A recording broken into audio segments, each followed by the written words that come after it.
awiting ito, Lord, ay tunay na mula sa iyo at galing sa iyo. Ang awiting ito ay tunay na bahagi ng buhay ko at malaking ang inalaman sa buhay ko, sa iyong pagkatao, sa paglilingkod ko, na iniwan ko mga bagay na mahalaga sa amin at pinili kita. Pinili ko ang higit na pagkatawag mo sa akin, ang panawagan mo sa akin ay hindi ka nabigo. Kinagligan ko dahil alam ko ikaw na hari ng mga hari, Panginoon ng mga Panginoon, na may-ari ang may pag-aari ng langit at lupa. Di ba sabi mo, kaya mo ibigay lahat? Lahat ng ibigay ko, ibinigay mo lahat.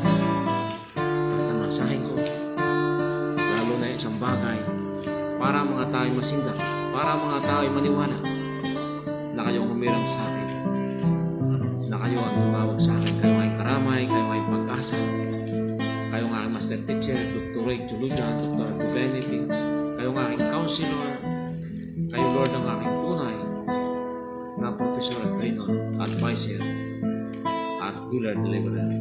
Kayo ang tunay na revivalist, lalo kayo ang tunay na composer at singer. Thank you, Lord Jesus. Ang lahat ng ito tanging sa iyo lang at para sa iyo lang.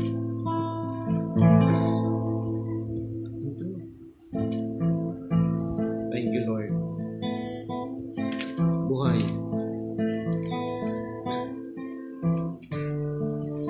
Buhay ang Diyos ni Isaac. Buhay na buhay.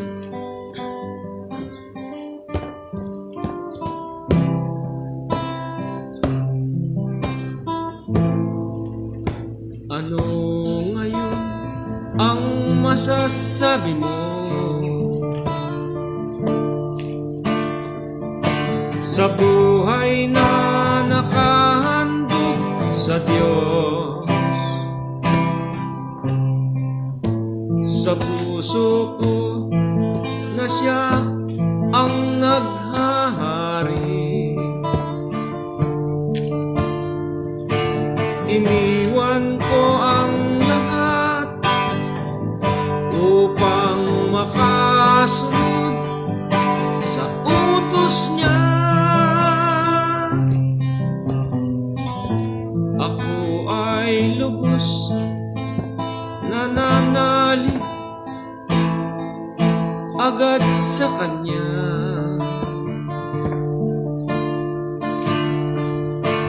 Binigyan ako ng pag-asa,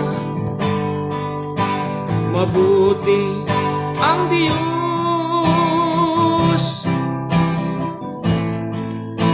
Ako'y pinagpala ng maglingkod at inuna siya.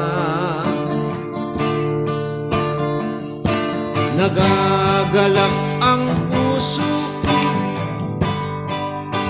na magligtas ng kaluluwa. Hindi ako nagkamali nang piliin kita. Tunay akong tinawag at hinirang niya.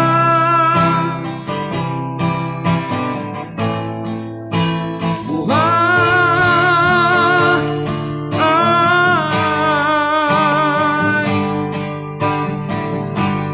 ang Diyos ni Isaac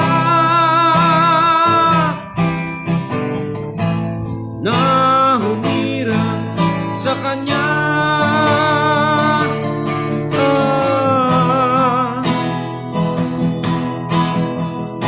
Upang maging pagpapala siya. Buhay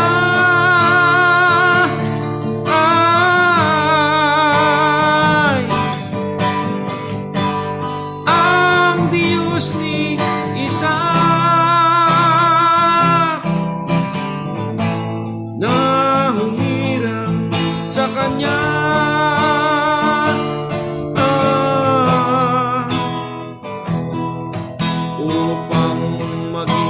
mayaman siya. Buhay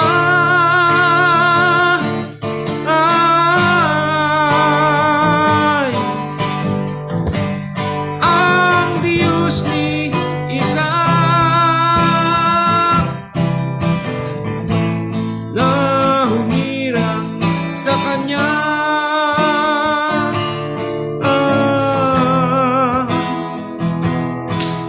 Upang gumawa ng himala.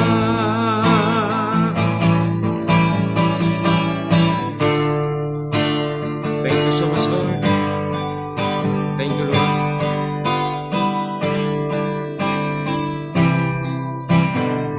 Thank you, Lord Jesus. Thank you, Lord.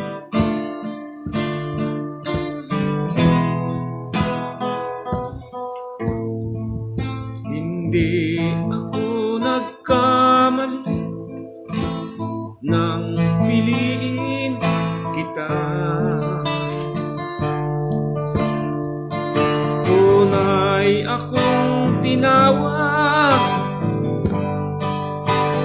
at hinirang niya. Buhay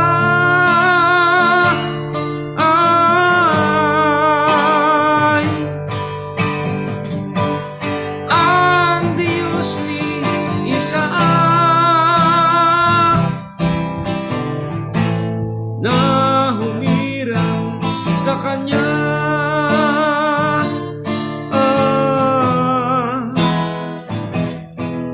Upang pagpalain siya. Buhay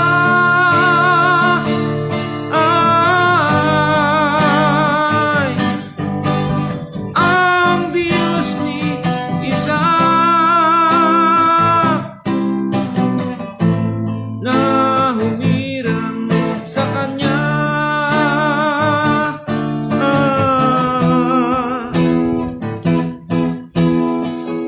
Upang maging mayaman siya. Buhay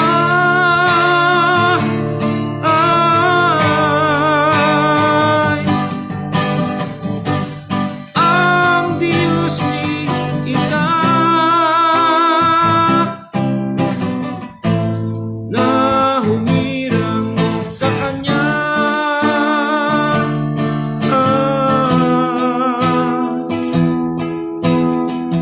Upang gumawa ng himala.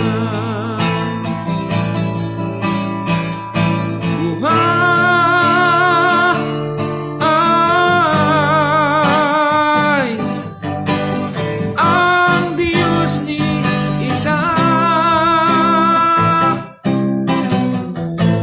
na humirang sa Kanya.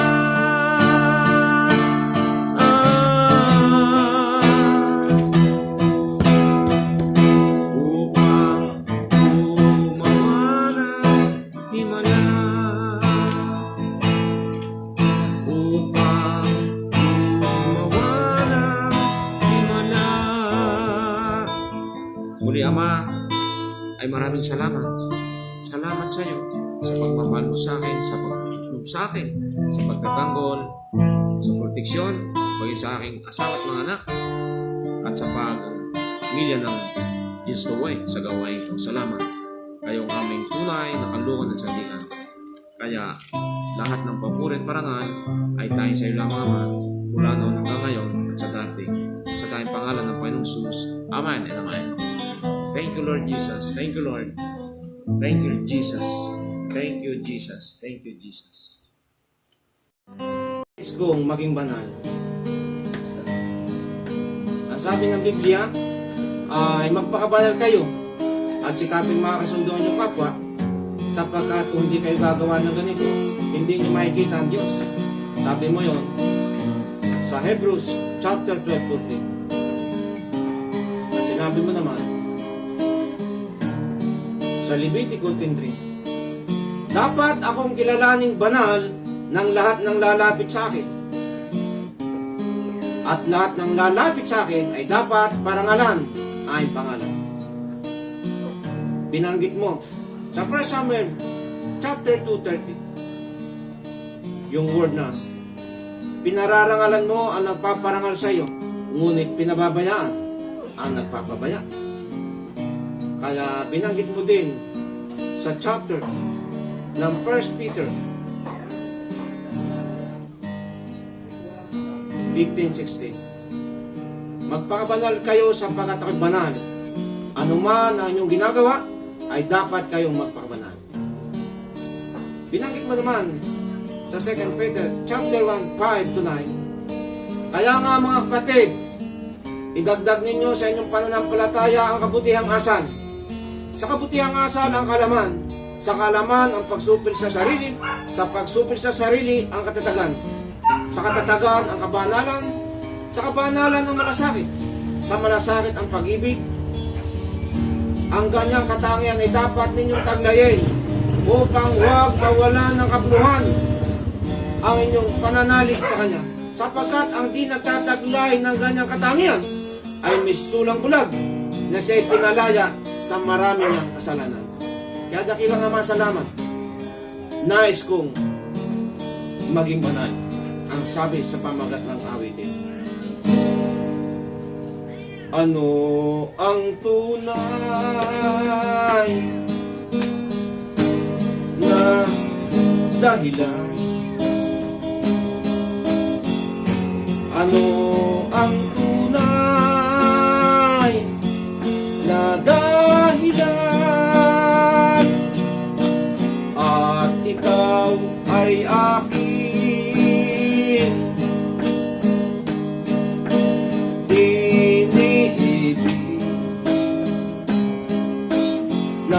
Buong puso at kaluluwa. Ano ang tunay na dahilan? At ikaw ay aking minamahal. Ang tunay na dahilan, ikaw ay aking minamahal. Yan ang tunay na dahilan. Ano ang tunay na dahilan? At ikaw ay aking iniibig. Ang tunay na dahilan, ikaw ay aking minamahal. Ang tunay na dahilan, ikaw ay aking minamahal. Iyan ang tunay na dahilan. Kaya ikaw ay pinaglilingkuran. Iyan ang tunay na dahilan. Ikaw ay aking minamahal. Iyan ang tunay na dahilan. Iyan ang tunay na dahilan. Nais kong maging banal. Nais kong maging banal. Nais kong maging banal. Nais kong maging banal. Nais kong maging banal. Nais kong maging banal. ang dahilan kaya ikaw ay pinaglilingkuran. Iyan ang dahilan kaya ika'y pinaglilingkuran. Nais kong maging banal,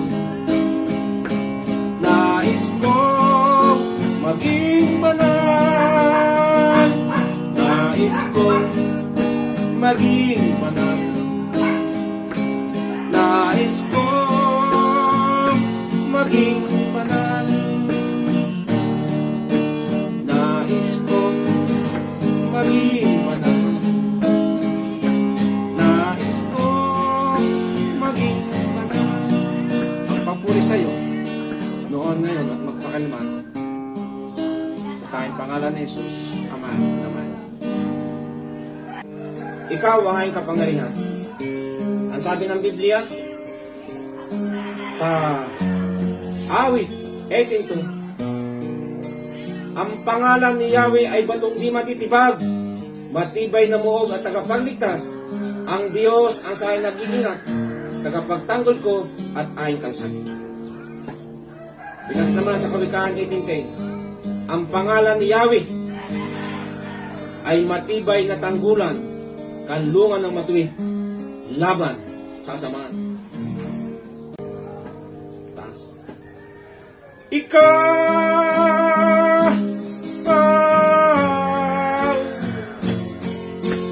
ang aking kapangyarihan,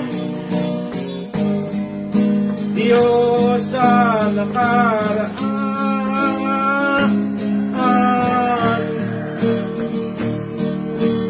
at kasalukuyan. Ikaw ang aking kapangyarihan, Diyos sa nakaraan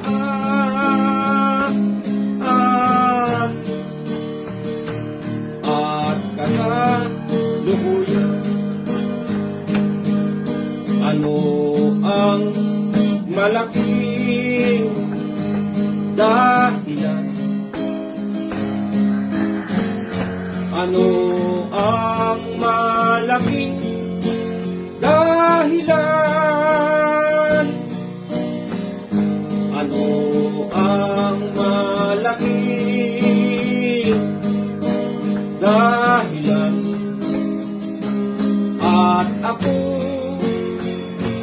ay nanalig sa'yo ng buong katapatan, ng buong katapatan. Ikaw ang aking tanggulan, ikaw ang aking kaligtasan. Ito pa ang isang malaking dahilan.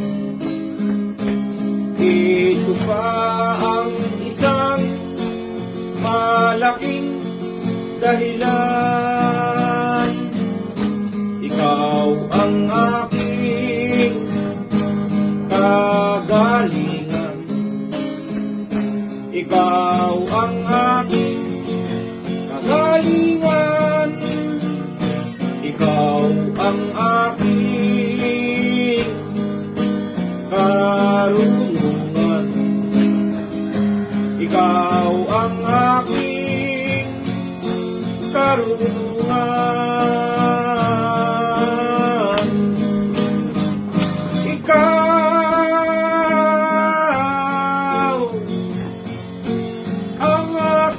Kapangyarihan, Diyos sa nakaraan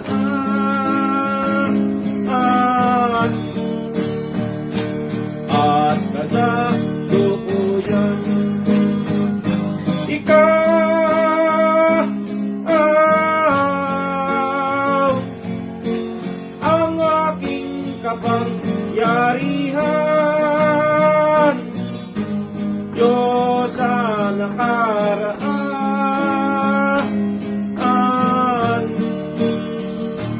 at kasalukuyan.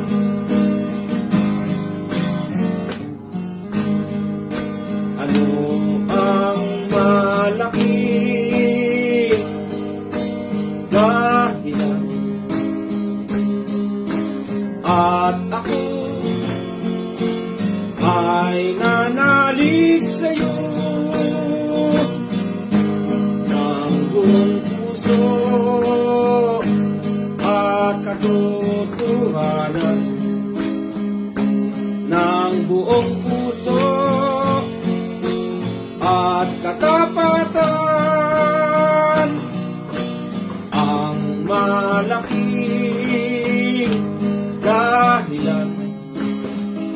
Ikaw ang aking tanggulan,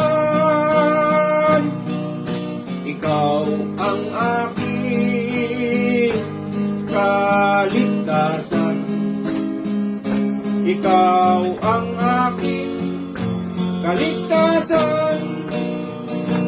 Ito pa ang isang malaking dahilan. Ikaw ang aking kagalingan, ikaw ang aking karunungan, ikaw ang aking karunungan. Ikaw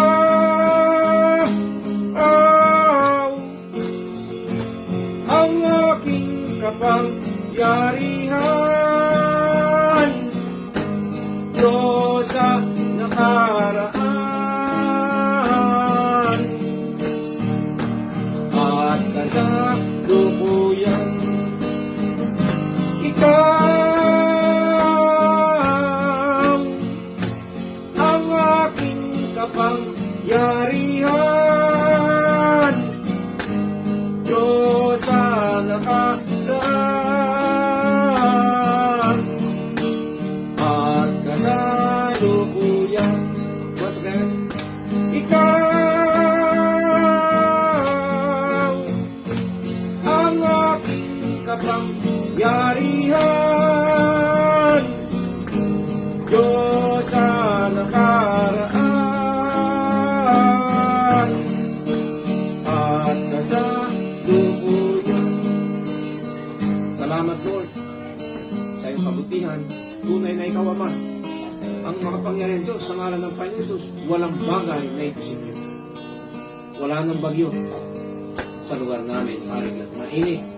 Dahil ang sabi mo, ang pagbawal sa lupa ay pagbabawal sa langit. Ipahintulot sa lupa, ipahintulot sa langit. Matthew 18:18. Kaya salamat, Lord. Walang di maaari sa'yo. Genesis 18:14. At binanggit mo bilang 11:23. Meron ba akong hindi kaya? Kaya Lord, salamat sa strong faith, strong prayer, at strong word. Salamat. Kaya ako nakakaawit dahil ikaw ang tunay na kupusan. Ito po ang dalang sa pangalan ni Jesus. Amen.